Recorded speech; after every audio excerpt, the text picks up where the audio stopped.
You might remember that we had that industry survey end of last year, and we asked the respondents was the most difficult or the most challenging part of digital transformation. There are a number of options, and the one that came on top was actually cultural change. Yeah. So it looks like, you can change your process and you can change the technology, but how people work is probably the hardest part. Yeah. And those survey results are still available on Telecoms.com, aren't they? It is, yes. Yeah, for you to download. Yeah. Please do it.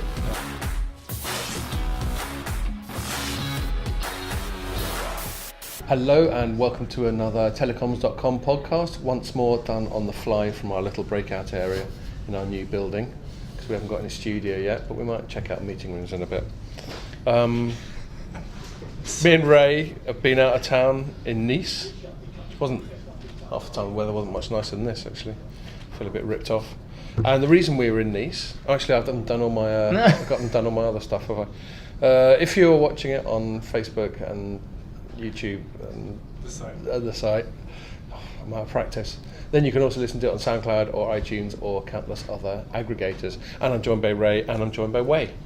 Thank you. They have similar sounding names, but other than that, they're quite distinct. We people. look quite like each other. We're twins. People are always mistaking you for each other. That's right. So yes, as I was about to just go and witter on about, Ray and I have been in Nice at an event called Digital Transformation World, which is run by an organisation called TM Forum. You've been going to sort of derivations of that event for longer than perhaps you'd be care to admit in the public domain. Almost since the last millennium. Yes, right, well there we go. Millennium.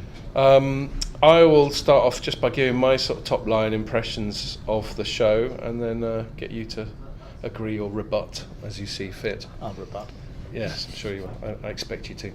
So they only renamed it Digital Transformation World, the last one. So this is the second time it's been that.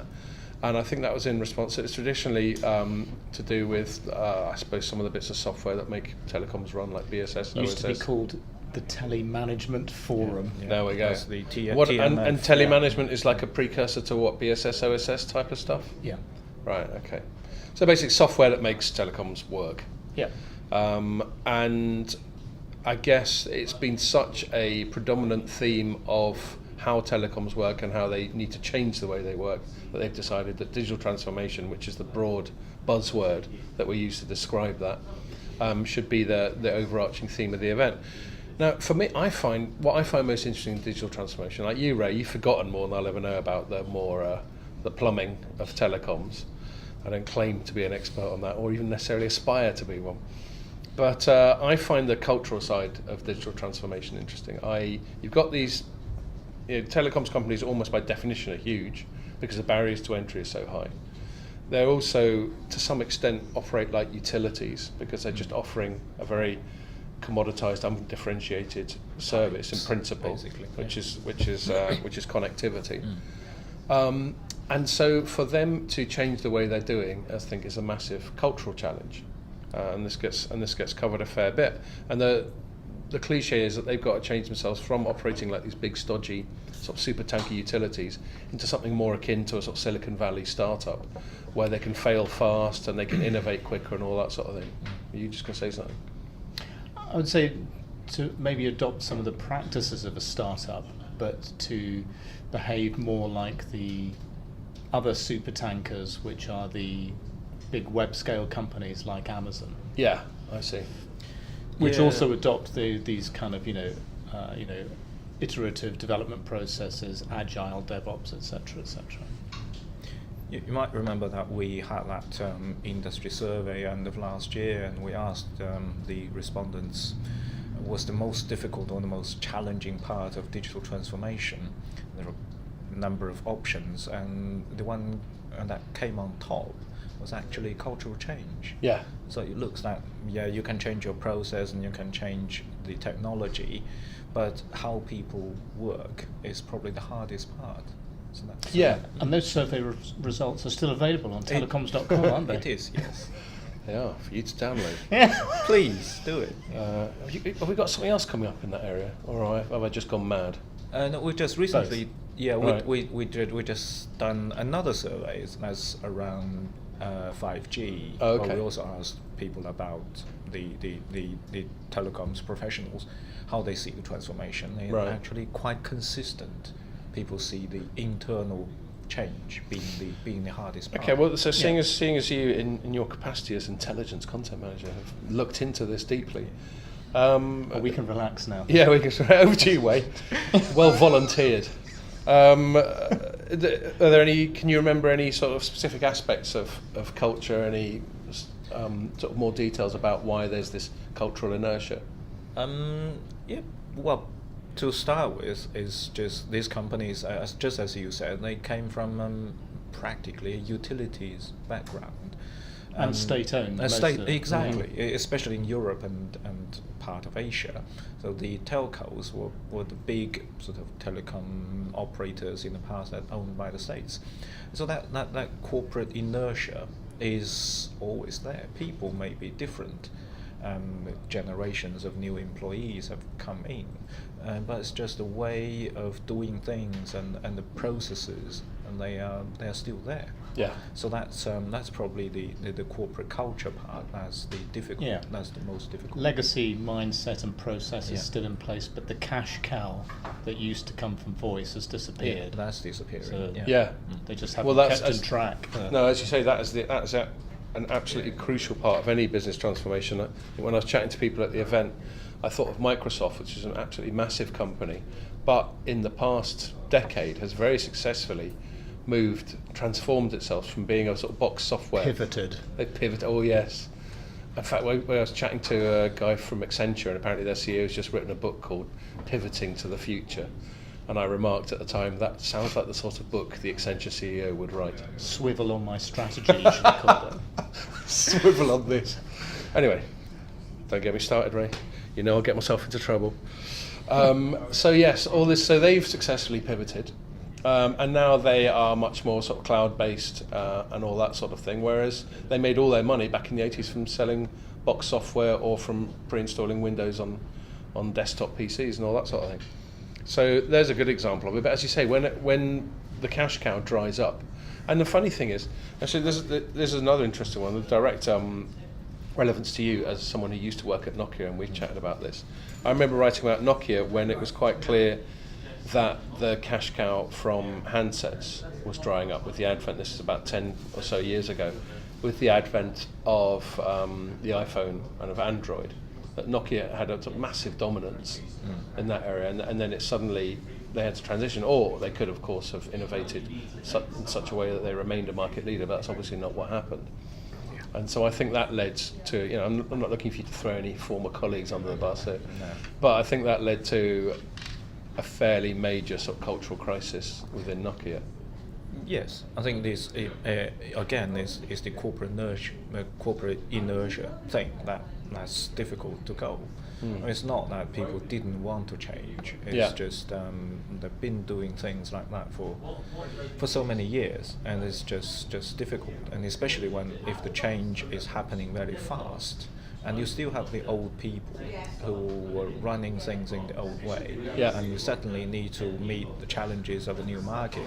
That's very difficult. And you don't remember, we all hail Microsoft as a success case now, but don't forget it takes them years to finish that. They were pretty much in the trial for quite a few years. Yeah. And it only happened very late. It was a change of leadership that I was going to say that. was Yeah, the I agree. catalyst. Yeah. And that took some degree of honesty on the part of people like Bill Gates and Steve Ballmer, which presumably remain big sort of holders of Microsoft stock. Ballmer basically had to hold his hand up and go, do you know what, I don't think I'm the man for this job, which takes some strength of personality, or maybe just got bored and wanted to go sit on a beach. Well, he must have realised that things were not really moving the way that he would have liked. So. But the corporate ego typically, a high flying exec would normally be the last person to admit that maybe sorry, it's they weren't kicking ass. Yeah, exactly. So that can be an issue as well. So yeah, I find all that interesting. And then what I wrote on it, before I hand over to you, Ray, I wrote a sort of more upbeat piece, just from chatting to people, getting the impression that maybe this cultural change is underway, is actually happening. So it's been a rolling cliche. Every year they go, you've got to transform, you've got to get more agile, you've got to do this. And then you come back the next year and it's almost exactly the same narrative. And just anecdotally, from chatting to a few people, I got some signs that they think that they finally got the memo. I suppose maybe it's the arrival of 5G and the fact that if you're going to... So that was another thing I wrote, that actually monetizing 5G in terms of a pure form of connectivity, that's a sort of diminishing return. The amount of money you get per unit of data served up is shrinking, such that you can extrapolate it to a point where you make hardly any money, certainly on a consumer basis. So then, being the provider of that data is just a platform from which you can sell digital products and services on top. And maybe the advent of 5G is something that's creating a greater sense of urgency and all that, I speculated. But I know I had a little look at a piece Ian wrote, who was out there as well, but now is at home because he's broken by the whole thing, and which I presume you must have had a look at, hopefully, otherwise this is going to be an embarrassing segue. And he was a bit more downbeat on it, he was a bit more sceptical, wasn't he? Why don't you tell us a bit more? Yeah, well, I mean, it's, there's two sides to every coin, and I think, yes, there is still a lot of the same narrative, and there are a number, there have been some drivers for quite a few years, and a lot of the same topics are talked about year after year. We have to get better at customer experience. Right, we've ticked that box, let's move on. But now, of course, all of the traditional telcos, especially the last ones, are in a real fix because in general, their costs are going up, their profits are either flat or going down. Revenues are either flat or going down. They are investing for 5G, but to make any money out of 5G, they have to do things differently because it's for lots of different reasons, which we've covered on the sites. So I think they have reached that point where some of them at least realise that if they don't actually do something right now, then they might be stacking shelves in a supermarket in a couple of years' time. And I think there is evidence of some change. In the past, oh yes, we are changing, we've implemented this, blah blah blah, but there was hardly any evidence. So I think seeing what Telstra is doing, for example, is pretty interesting. They have a plan. They announced it last year, Telstra 2022 or T22, and they are updating the metrics on the KPIs that they set out at the time about reducing the number of services they're offering. I mean, and some unbelievable stats. I think, if I remember rightly, they're cutting they have more than 1,000 different plans, consumer plans for their services, it's just absurd. and they're cutting that to 20.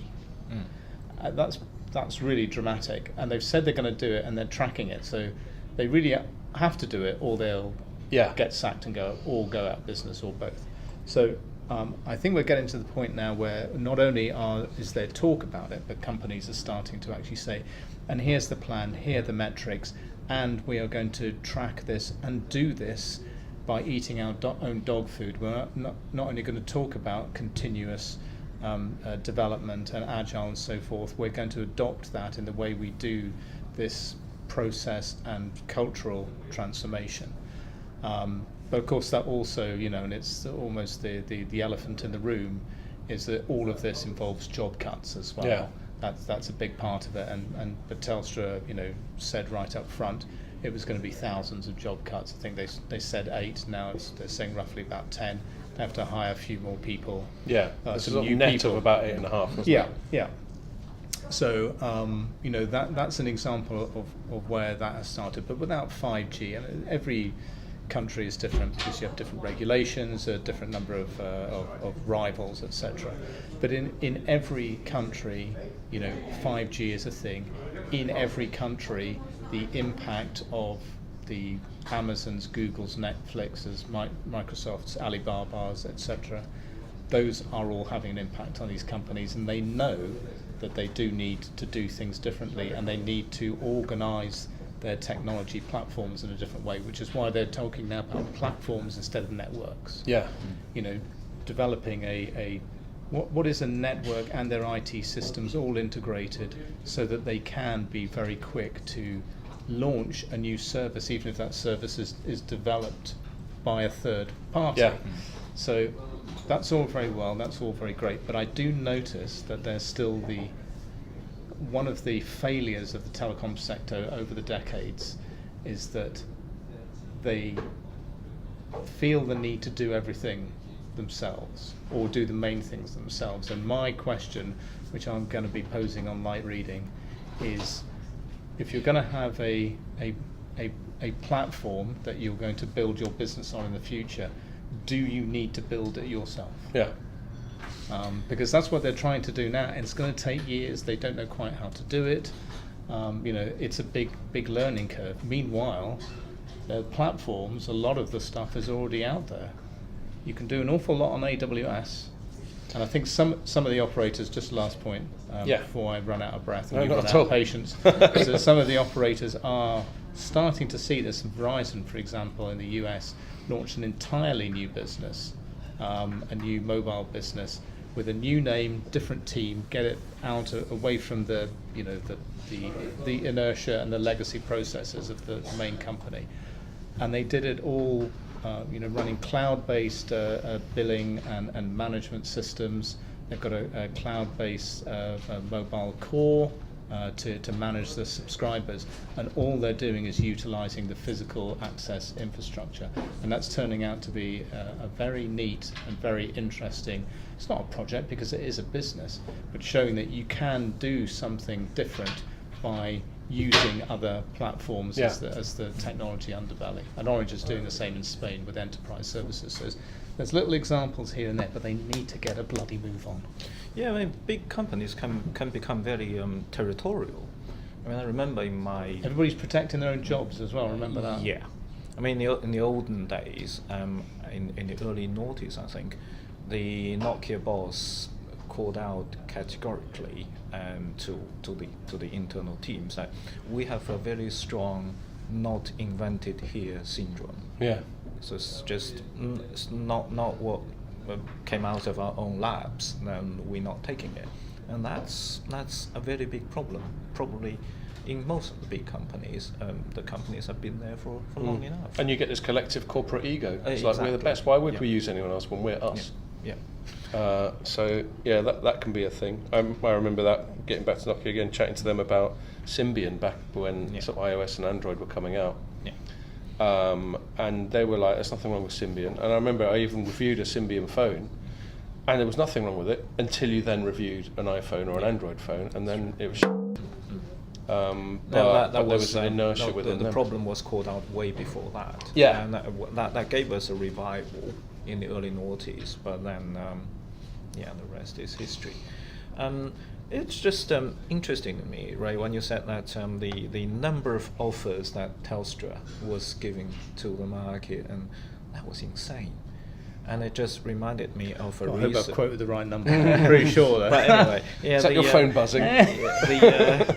The Ofcom published a research not too long ago, so asking the digital consumers a number of questions, and one of the key findings was consumers could get really confused by the number of offers on the table. Who isn't confused? It's not user-friendly at all. So at the end of the day, they will either just hold on what they are subscribing to, or they're actually reducing what they're using, because they were just afraid they got overcharged, or they land in a big bill that they didn't expect. So, and I think that sounds like a crazy number, but of course those aren't all completely separate and differentiated products. Probably that's a lot of that the will problem. be tiny little 12 months, 18 months, 24 months iterations, or but still smaller than that. No, absolutely, Yeah. still an option.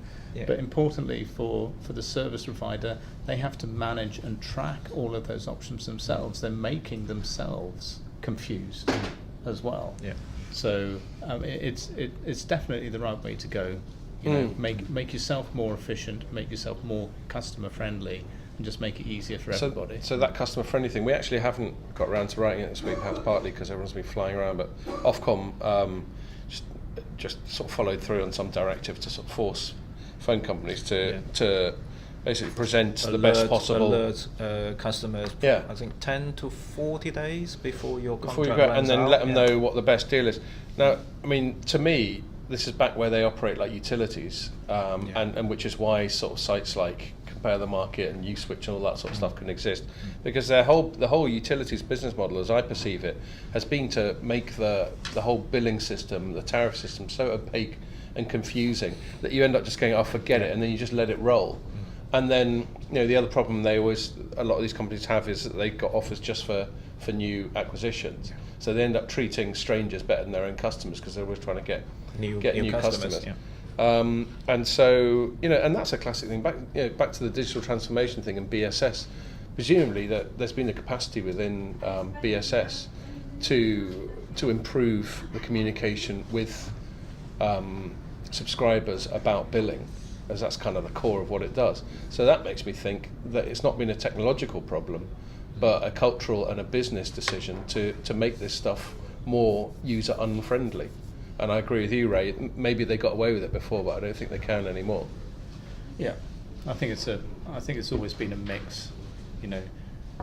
You can pretty much do anything you want to, but you have to want to do it. Yes, where there's a will, there's a way. Yeah. Okay, where there's a will, there's a way. That's a slight transition to talking about Huawei. Or there is. You thought I was going to say where there's a will, there's a way, and point to you. There's apparently there's very, very strong will on that issue. So there's a strong will for me to avoid talking about it on the podcast, but events always prevent me from doing that. And we got to talk about it again because the big story was Donald Trump did an executive order. I'm not quite sure. I don't think we have the equivalent of an executive order here, but it's basically where the president sort of lays down the law. Saying that all the sort of US sort of state agencies have got to treat with deep suspicion any company that they think, it was using like really vague terms. I should look it up to get the term right. Yeah. But to protect the country's computer system. Yeah. Like that. Yeah. What was it? Let me just. Foreign adversaries. Yes. He used the term foreign adversaries. Yes. Now, foreign, that's pretty unambiguous, but adversary.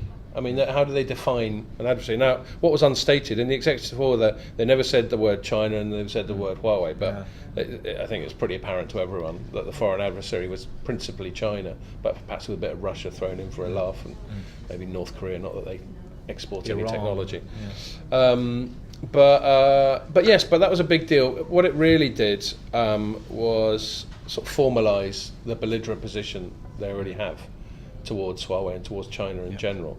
But it also seemed to sort of ramp it. It almost compelled agencies to take a more sort of aggressive action than they are right now. And in parallel, one of the agencies came out with a sort of list of companies that you can't do certain things with. Again, I can't remember the minutiae of it because I was too busy larking about in the south of France.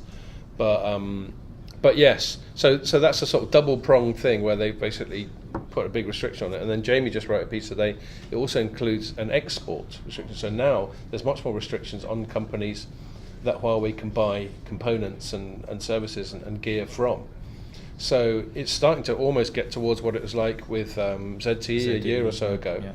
But they got in trouble for the specific thing for flouting these bans of working with Iran and that sort of thing. Yeah.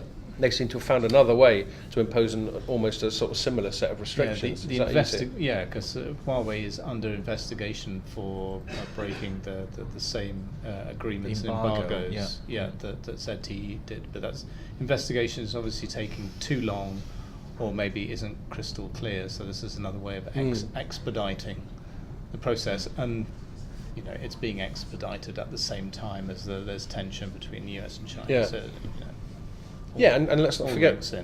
Let's not forget the main.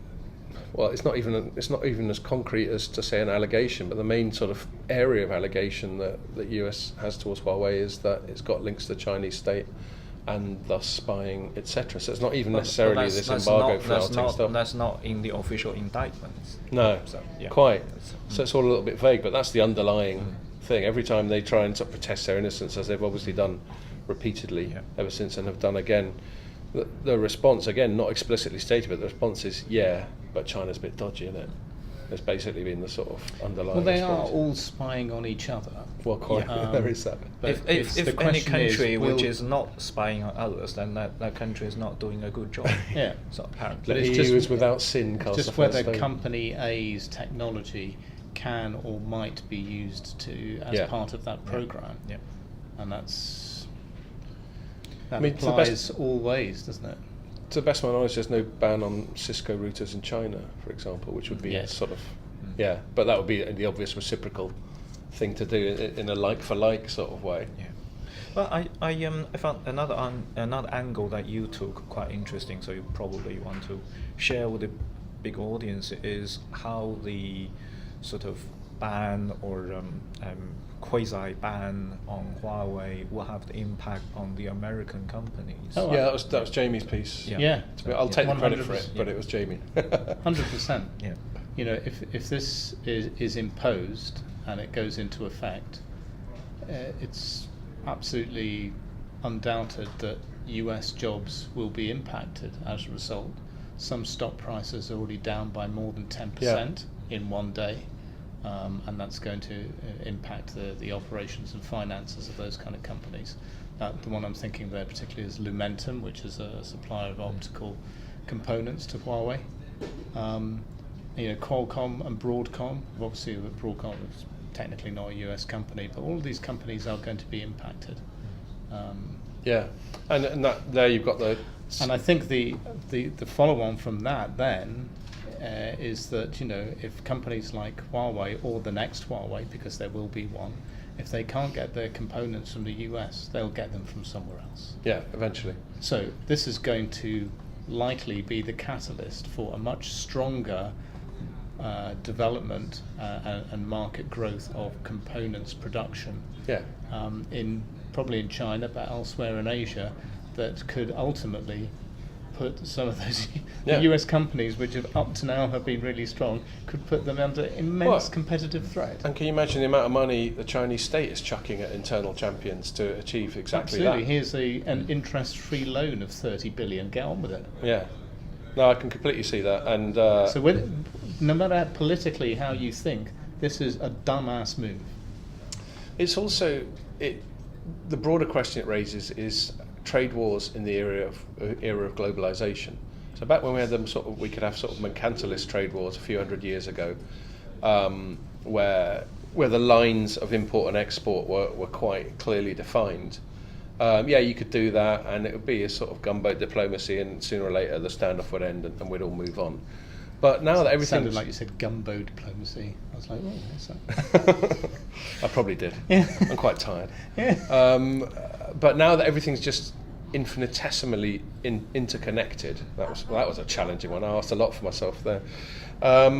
You can't just unravel it. So you go, okay, we're going to ban this, but as you said, then you've got a knock-on effect to the supply chain here, there, and everywhere. I mean, maybe it will eventually result, because I think sort of Trump's style. I couldn't speak for President Xi, but Trump's style is sort of quite bluffy. It's like to go hard with a view to then meeting in the middle afterwards.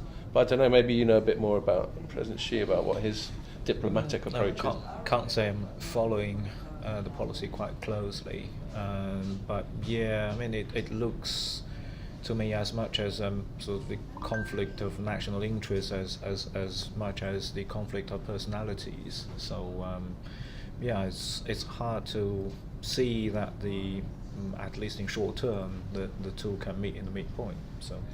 Yeah. One other thing, just draw a line under that one, that I found interesting when I was writing it up yesterday, is Huawei sort of left the prospect of some kind of legal response. Well, the reason I find that interesting is because the US is a relatively open sort of judicial democratic system, and so it has to abide by its own rules to some extent. And I know Trump's constantly challenged by sort of other politicians. But if they challenge the legality of him just sort of unilaterally making this rather vaguely defined, foreign adversaries executive order, that could set some interesting sort of constitutional and legal precedent in the States. But then again, they might just go, nah, shut up. But all presidents do that. His predecessors all have used the executive orders quite excessively. Actually, more than him. Yeah, exactly. Yeah. He's probably the one that has used it the least in the recent history. So it's just quite high profile when he does. It's very, very high, and he's using Twitter. So yes. So everyone knows about it straight away. Clearly reaching a large number of people than his predecessors, maybe. Okay. I'll start to wrap it up because I know we've got a hard cut off in about 10 minutes. Yeah.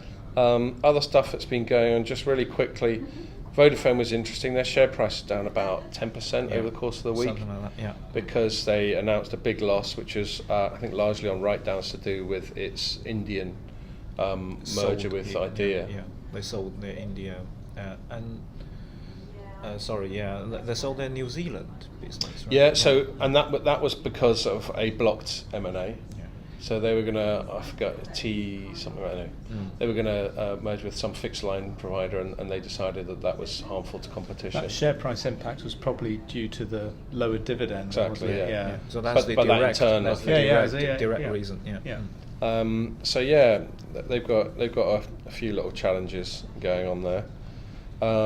What else? Swings and roundabouts, though, isn't it? I think the big thing for Vodafone is probably whether they're going to get clearance for this Liberty acquisition in Europe. And so I think that's the big one that everybody's waiting for there. Yeah. So as a concession, I think last week they opened their cable networks to Telefonica in Germany. That's right. So as a sort of a measure to satisfy the EU competition requirements. Right. So let's see what happens next. Yeah. Yes, there is that. I got a feeling that concession was done very much in partnership with the EU. There's something about the tone of the press release. Exactly, because they were pretty confident already end of last year, and they said we would find a way to solve it. And there was canned quotes from commissioners going, "Yeah, that looks like the sort of thing we had in mind." Like it's come as any surprise to them. So where you were chatting to me a little bit earlier about you found this story about a tech the UK doing quite well with tech startups. That's right. That's what Jamie wrote about, and it just reminded me that you guys coming back from Côte d'Azur and this dreadful weather with you to glorious London, which was very sunny before you came back. So that was didn't need to know. Talk about the temperament on the weather. UK has been doing quite well in attracting both investment in the startups and the growth of the startups themselves. So that's according to a report that Jamie wrote about. So the UK is attracting the fourth largest investment in the startups. So after the US, China, and India. Okay. But good for us. Yeah, but if you break it down to sectors, fintech, the UK is actually attracting the biggest. Yeah, I find that investment. perfectly plausible. Yeah. Financial services is kind of a big deal for us, that's isn't the it? tradition here. But at the same time, France is now having a big event, a startup event called Viva Tech. I think it's called Viva Technology. That's already the third or the fourth iteration of the event. Emmanuel Macron was there yesterday.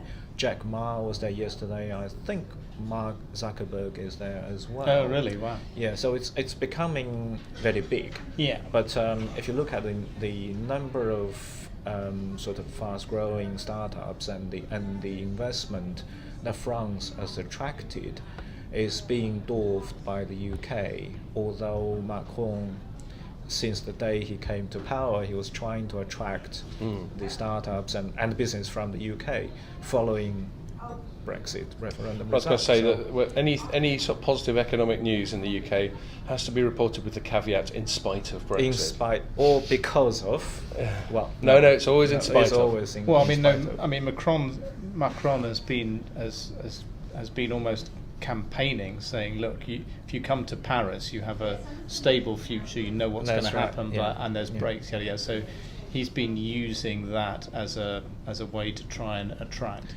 but also, of course, the investment and support. And I think the Xavier Niel, who started Iliad, the French service provider that's now gone into Italy, etc. Under the Free brand.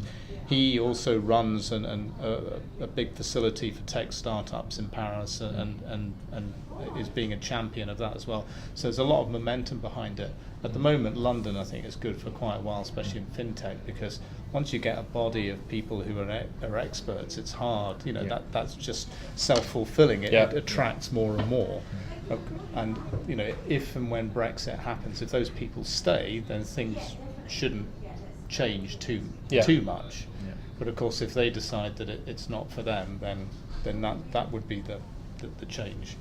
Especially if London starts to fall or not be the global financial capital that it is. So there's quite a few sort of factors involved there. But the other parts of the UK have great sort of tech startup hubs as well, Cambridge and Bristol, for example. But primarily London, Yeah. especially in the fintech sector. Yeah, very much so. But actually, moving as we have now more into central London, you look around and you're reminded quite how much sort of white collar action there is here. Yeah. It's not just going to suddenly shift. Right, one last thing before we go. Have you guys seen the new BT logo? No. Here it is. I'll show it to the screen as show well. it to the screen, yeah. Really? Yeah. Oh gosh. That's very, Okay. that's very, Oh my god, are you serious? that's very retro, I have to say. So I just wrote a bit. Minimalist. Yeah, minimalist. So for those Does that mean listening, don't turn right? well, that's, do you know what? Great minds think alike. That street sign angle was pretty much what me and Jamie were discussing when I was writing it up. But for those who are listening, it consists of the capital letters B and T in black with and a white. black circle round them on a white background. It What? looks like a street sign. It looks like a warning not to go to BT. Talking about logo, I don't know you guys, but I found the new Facebook logo rather spooky. They changed the new shade of blue. Oh, I Yeah, noticed the it's shade. gradient. I thought Yeah. maybe my phone had gone mad. It's a gradient. Yeah. Right. So basically, BT, I think No, this it is a was. bad call. It was a big thing for Facebook because Mark Zuckerberg actually highlighted the change of logo in his speech. And it's just gone. In the FA, It's just gone one F8. bluer. It looks. It's too. Yeah. You see, I've got Facebook and Twitter next to each other on my phone. It's too much like Twitter's blue now. That's right. If I was Twitter, I'd be like, "What are you playing at?" Okay, good. I think we've run out of time. So thanks a lot, guys. Thanks for joining us. Yeah. And thank you for joining us. Make sure you join us for the next one. Yeah.